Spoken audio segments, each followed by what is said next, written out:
Hello guys, ഞങ്ങൾ ഡൽഹിയിലേക്ക് പോകാൻ ഒരുങ്ങി നിൽക്കുകയാണ്. ആ കാഴ്ചയാണ് നിങ്ങൾ കണ്ടുകൊണ്ടിരിക്കുന്നത്. അങ്ങനെ ഞങ്ങളുടെ ജേണി സ്റ്റാർട്ട് ചെയ്യുകയാണ് ഗൈസ്. ഇപ്പോൾ 4 മണിയായിട്ടുണ്ട്. എല്ലാവരും തന്നെ റെഡിയായി നിൽക്കുകയാണ്. എല്ലാവരും ഊബറൊക്കെ ബുക്ക് ചെയ്ത് വണ്ടിയും വെയിറ്റ് ചെയ്ത് നിൽക്കുകയാണ്. നേരെ മജസ്റ്റിക്കിലേക്കാണ് ഞങ്ങൾ പോകുന്നത്. അവിടെ നിന്ന് നേരെ ചെന്നൈയിലേക്കുള്ള ട്രെയിന്.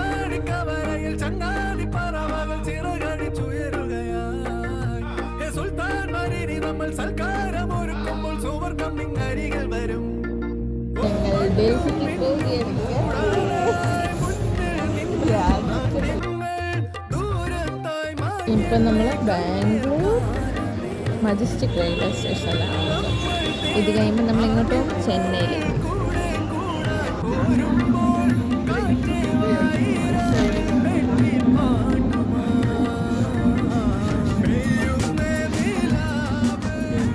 അങ്ങനെ ഞങ്ങൾ എല്ലാവരും ചെന്നൈയിലെത്തി ഫുഡ് കഴിക്കാൻ തുടങ്ങുകയാണ്. ഫുഡ് വന്നിട്ടില്ല, ഫുഡ് എല്ലാവരും മടുത്ത് വെയിറ്റ് ചെയ്ത് ചുമന്ന് മടുത്ത്.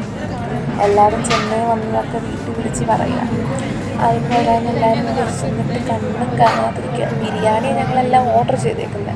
അതേ വന്നു, ബിരിയാണി വന്നു. ചെന്നൈയിലെ നല്ല അടിപൊളി ചിക്കൻ ബിരിയാണിയാണെന്ന് പറഞ്ഞിട്ടാണ് കയറിയത്. എങ്ങനെയാണോ എന്തോ കഴിച്ച് നോക്കണം.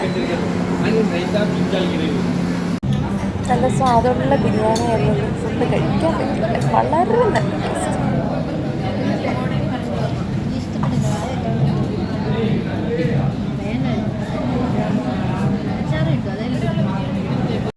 ബിരിയാണി നല്ല അടിപൊളിയായിരുന്നുകൊണ്ട് അപ്പുറത്തെ കടയിൽ നിന്ന് ഒരു ഫലൂഡയും കൂടി കഴിക്കേണ്ടി വന്നു.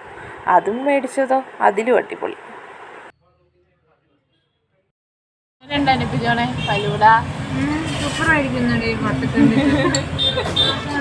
എങ്ങനെയുണ്ട് പറഞ്ഞ ഫലൂഡ?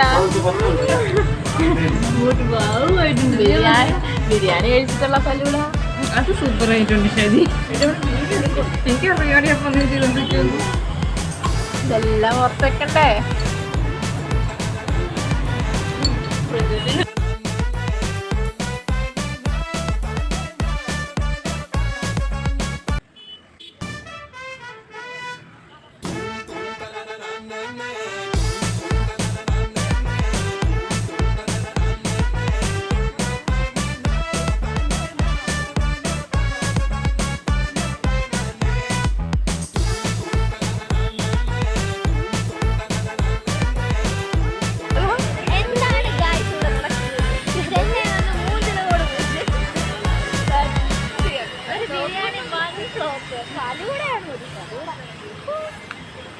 എല്ലാ ഫ്ലോപ്പ് രാവിലെ തൊട്ടേ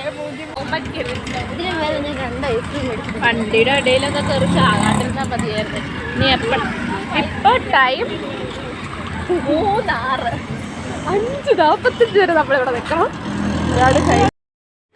ചെന്നൈ ഇഗ്മോറാണ്. ഞങ്ങൾ അലഞ്ഞും മടുത്ത് രാവിലെ 4 മണിക്ക് ഇറങ്ങിയതാ. എന്ത് മലയാളം? മലബാർ മുസ്ലിം അസോസിയേഷൻ മലയാളത്തിലെഴുതി. ഇവിടെ മലയാളമൊക്കെ ഉണ്ടെന്ന് തോന്നുന്നു. എന്തൊക്കെയോ സ്ഥലം.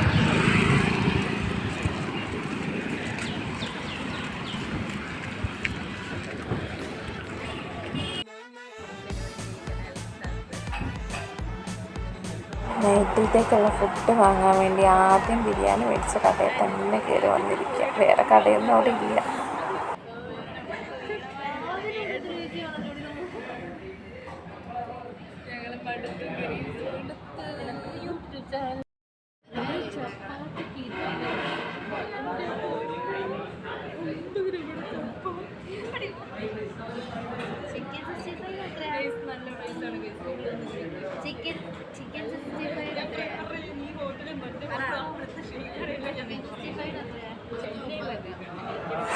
നൈറ്റിലത്തേക്കുള്ള ഫുഡ് പാഴ്സൽ വാങ്ങാനായിട്ടൊരു കടയിൽ കയറിയതാണ് ഞങ്ങൾ. ഇനി ഇവിടുന്ന് 5 മണിക്കാണ് ട്രെയിനുള്ളത്. 3 days യാത്രയുള്ള. ഇരുന്നിരുന്നിരുന്ന് മടുക്കും. എന്നാലും വേണ്ടില്ല. ഞങ്ങൾ വീണ്ടും ചെന്നൈ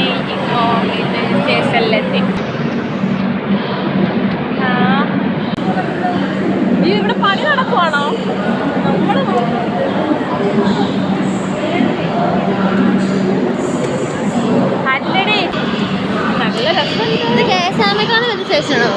അതെന്തോന്നല്ലോ അവന്മാരോട്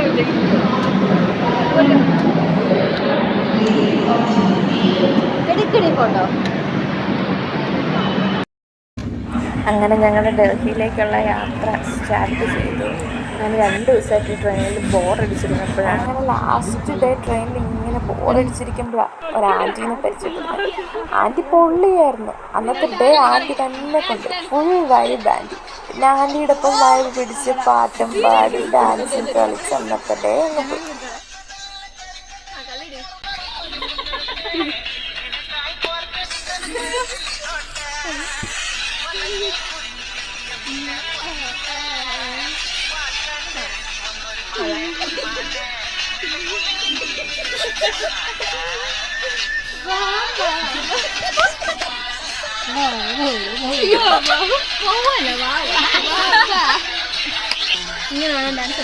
പുള്ളിക്കാര് ഹിന്ദിക്കാരില്ല. എന്നിട്ട് നമ്മളെ ഒരു കളിയാക്കലും ഹിന്ദി അറിയത്തില്ലെന്ന് പറഞ്ഞു. എന്നാ പിന്നെ മലയാളം അങ്ങ് പഠിപ്പിച്ചു കൊടുത്തേക്കാം.